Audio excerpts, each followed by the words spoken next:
Hey folks, David here at the Crystal Company, and today we're going to be applying Crab Coat Marine Grade Finish. Same as any other Crystal Company product, it's always so important to give your product a good stir before each use. Whether it's been 5 minutes, 5 days, or 5 months since you last used your Crab Coat, it's always important when you're getting ready to use it to give it a good stir.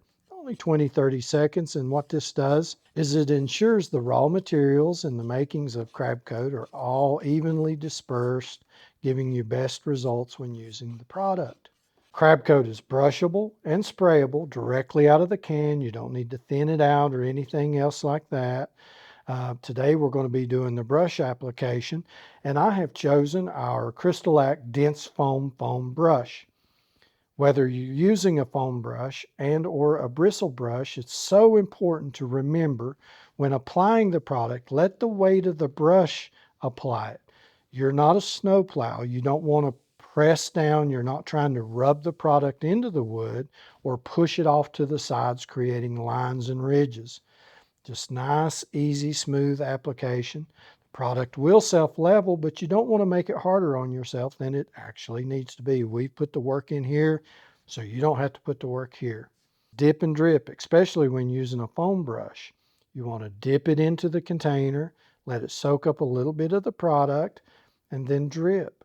Give it a little twirl. Now I like to start about 3/4 of the way up where I'm applying it at, and just let the weight of the brush give it a little pull. Just let the weight of the brush apply the product, just like this. Just a little more.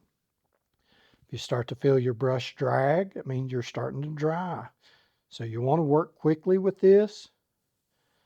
No pressure, making sure to get all the edges. Then I always go right back over the spot where I went really quickly, giving you complete coverage of the piece of wood. You might see a little line or two in there. Don't worry about it. Don't touch it anymore. Dorinda designed these products to self-level. This will completely level out. If you're going over a piece of softwood like this pine, you want to either apply a coat of sanding sealer to help bind those pores and grains so you don't get as much grain raise. Or after you apply the first coat, check it and see if you've got much grain raise. If you do, grab you a piece of Crystalac 400 grit sandpaper. After it's dry, let it dry a couple hours and give it a nice little level sand, light pressure, just knocking that fuzz off or the grain raise off, and you won't have any issues with it. 4 coats of crab coat and full exposure of the weather will give you up to 2 years complete coverage for that piece of wood. Has an antifungal in it, so it won't grow mold or mildew or anything like that. We recommend 4 coats after 2 years of being exposed to the weather and the elements. Check your project out. It may need a refresher. If so, pressure wash, wipe it off, make sure there's no dirt on it, and put you a fresh coat of 2, and that'll revitalize the UV, giving you years of outdoor exposure with this product.